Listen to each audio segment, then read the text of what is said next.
السلام عليكم ورحمة الله وبركاته. حبايب قلبي وزة الغاليين، حبايب قلبي، النهاردة هنعمل لكم قلقاس. هنعمله لكم بطريقة سهلة وسريعة وجميلة وبسيطة، وان شاء الله تعجبكم كلكم. جبنا قلقاسية زي ما انتوا شايفين كده ما شاء الله. القلقاسية ديت عاملة 1.5 كيلو. قلقاسية كبيرة. اما تيجي تجيبوا القلقاس تجيبوا القلقاسية المدورة، تبقى حلوة، تبقى انتايه ما تاخدش وقت في السوا ويبقى طعمها مسكر. يعني القلقاسية اللي معانا دي ما خدتش في السوا ربع ساعة، ما شاء الله اللهم بارك. طبعا زي ما شفتوا قشرتها شوية بالسكينة، وجبت المقشرة بتاعت البطاطس بتقشرها بسرعة زي ما انتوا شايفين كده ما شاء الله. تقشروها، قشرناها معاكم وبقت نظيفة ما شاء الله وزي العسل. نعيد عليها الحتة اللي مش عجبانة وكده، نعيد عليها تاني ما شاء الله. شفتوا لونها بامبا وجميلة ازاي ما شاء الله. اهم حاجة تجيبوا القلقاسية المدورة. نضفنا بقى الرخامة من القشر اللي عليها وهنقطعها معاكم ما شاء الله. هنعملها بقى ايه، طرنشات كده مدورة ومطولة. هو بيبقى تقطيع صعب شوية بس مفيش مشكلة، قطعته زي ما انتوا شايفين ما شاء الله، لان القلقاسية كبيرة شوية. زي ما انتوا شايفين قطعناه حلقات، وبعد كده ايه هعمله ايه، صوابع زي البطاطس كده وقطعه مكعبات ما شاء الله اللهم بارك. احنا النهارده ان شاء الله هنعمل لكم قلقاس بالسلق بالطريقه بتاعتي بقى، وجربوها ما شاء الله زي العسل. طبعا ده القلقاس غسلناه بعد ما قطعناه مكعبات، غسلته بميه سخنه تحت الحنفيه لغايه ما زيق كده. انا بغسله وانزل النشا اللي فيه. وده السلق معانا، جبناه قرطفناه وغسلناه. السلق اللي هنعمل بيه القلقاس زي ما انتوا شايفين صابح وجميل، الورقه بتاعته بتلمع ازاي ما شاء الله. غسلته ونضفته وما شاء الله. هتشوفوا هنعمل فيه ايه. هنجيب بقى ميه سخنه بتغلي ونحط ايه على السلق، ومعانا القوطه بتاعتنا عصرينها ومصفيينها في الخلاط اهو. بسم الله. السلق معانا ما شاء الله زي الفل اهو، نضيفه جميل. غاسلينه عشان لو في رمل او حاجه، وبعد كده هننقعه في ميه بتغلي.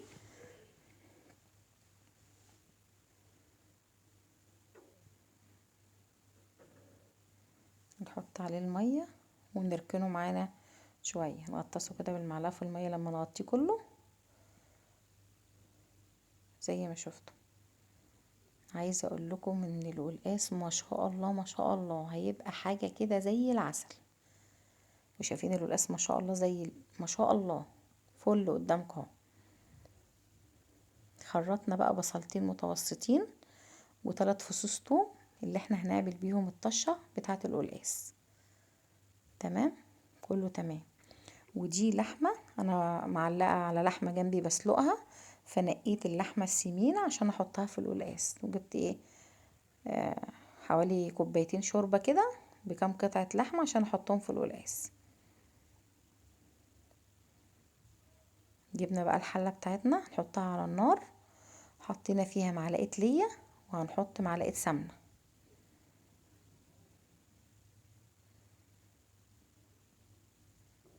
بسم الله ما شاء الله.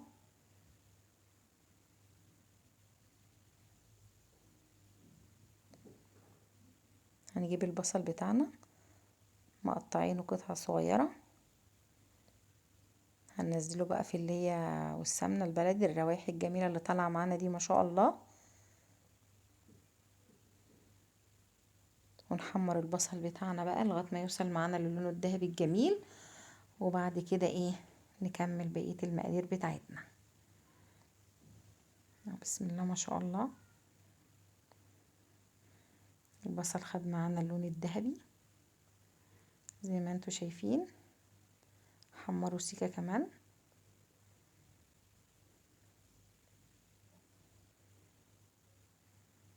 ما شاء الله. هنجيب القطه نحطها عليه بقى عشان كده ما شاء الله خد اللون اللي احنا عايزينه.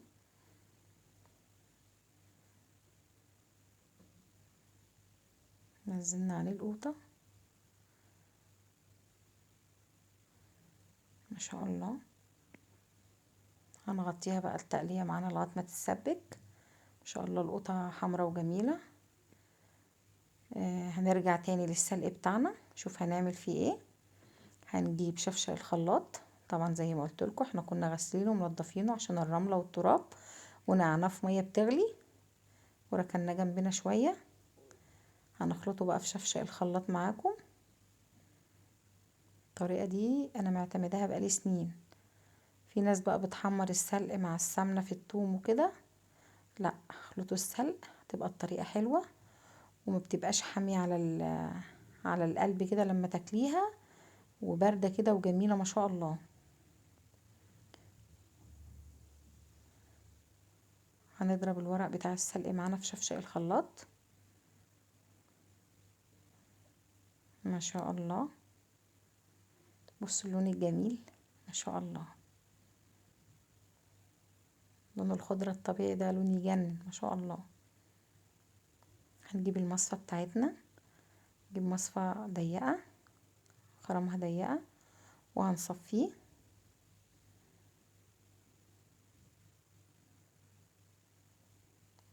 نجيب المعلقة نقلب بيها ونصفيه كويس. بسم الله.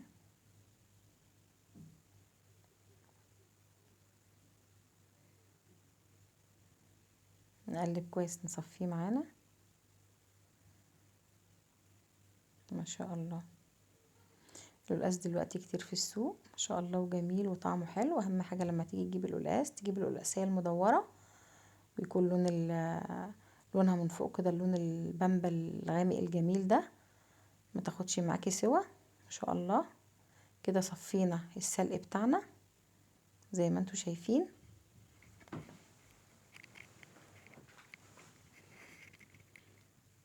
بصوا اللون اللهم بارك ما شاء الله. هنروح نشوف التقلية بتاعتنا بقى اتسبكت ولا لسه. فتحنا عليها لانها بسم الله ما شاء الله اتسبكت وبقت جميلة حمرا وما شاء الله وزي الفل. هننزل بالقلقاس ما شاء الله. انا مش هحط القلقاس كله، انا هسيب منه شوية عشان الكمية كتيرة ما شاء الله. زي ما قلت لكم القلقاسية دي كيلو ونص، فانا سبت منها شوية احطهم في كيس وارفعهم في الفريزر. انا بقشر القلقاس واغسله بمية سخنة، اغسل فيه لغاية ما يجيب النشا بتاعه كده ويزيق ما شاء الله. برضو لما باجي اخزنه بجيبه اقشره واغسله واصفيه في مصفى شوية كده حوالي نص ساعة، وبعد كده اكيسه واشيله في الفريزر. طبعا هنحط معانا اللحمة اللي انا قلت لكم عليها. اللحمة دي 3/4 سوا ما شاء الله. لقيت اللحمة السمينة كده بتبقى في القلقاس جميلة، وفي البامية وفي السبانخ ما شاء الله اللهم بارك. هنحط بقى اللحمة مع القلقاس مع التقلية اللي عملناها الصلصة، نقلبهم ونسيبهم يشربوا من بعض شوية، طعم ياخد ويدي من بعضه.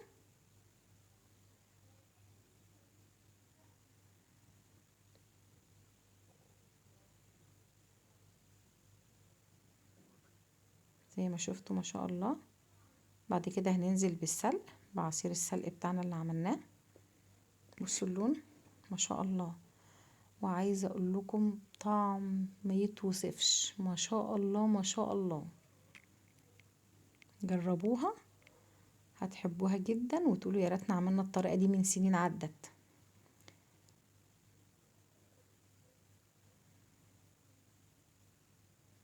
بسم الله ما شاء الله.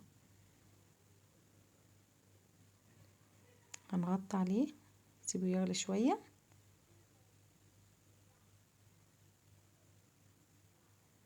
فتحنا عليه بقى بعد شوية نشوفه استوى ولا لأ، ونشوف لو عايزين نزوده شوربة نزوده مية على حسب ما انتي عايزة تزودي. هنحط له حوالي كوباية شوربة كبيرة.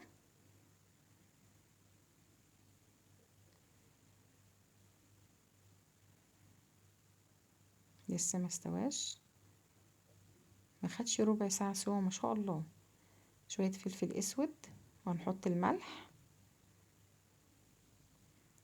وهنسيبه يغلي معانا غلوة لغاية ما نعمل الطشة بتاعتنا. طبعا ال3 فصوص توم انا دقيتهم فرمتهم فرم ناعم، وحطيت معلقة سمنة، واحمر التوم بقى كده ايه بالكزبرة الناشفة بقى، وانزل عليها بالطشة.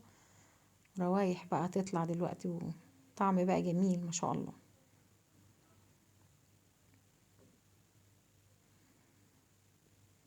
ادي التوم بتاعنا الفريش بنحمره،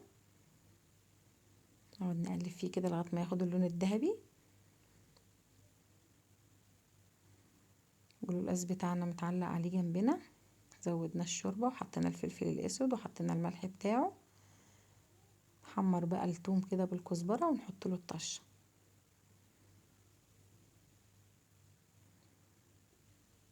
ما شاء الله ايدك في التوم على طول عشان لا قدر الله ما يتحرقش، لان ما بياخدش نار حاجه، تسويه بسيطه. نجيب معلقه كزبره نحطها. حلاوه الدقه بقى لما تحط لها الكزبره الناشفه الجميله دي ما شاء الله.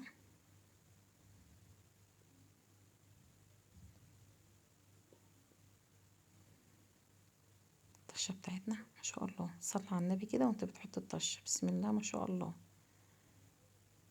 مش قادره اوصف لكم بقى الروايح اللي طلعت.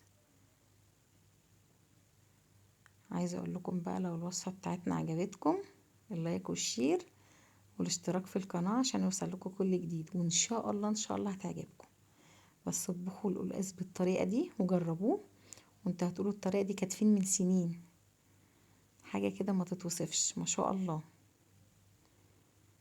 طبعا احنا ظبطنا الملح بتاعتنا، الملح بتاعنا اللي احنا حطيناه. لا هنحط الملح صحيح، حطينا الفلفل الاسود بس كده، هنحط الملح نظبط الطعم بتاعنا.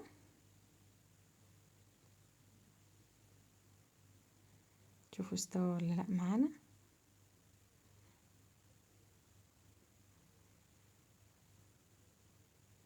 ما شاء الله استوي.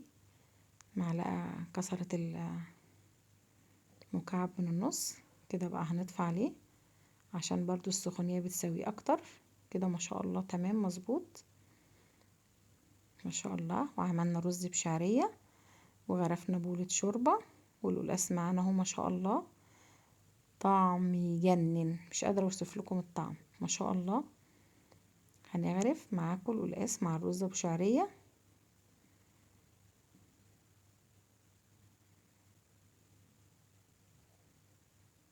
ما شاء الله.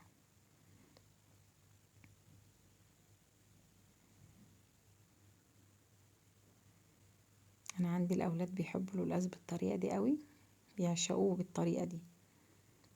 في ناس بقى بتعمله بالخضرة والشوربة، وفي ناس بتقطعه مكعبات كده وتعمله زي البطاطس. كل واحد له طريقة، بس صدقوني لو جربتوا الطريقة دي هتعجبكم قوي قوي. السلق ما شاء الله بيديله طعم جميل، والطشة اللي عملناها الطريقة دي جميلة ما شاء الله.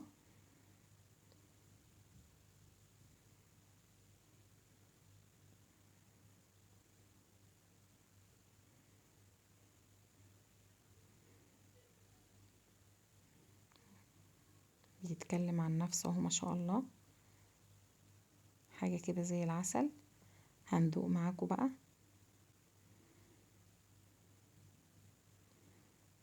اللهم صل على النبي.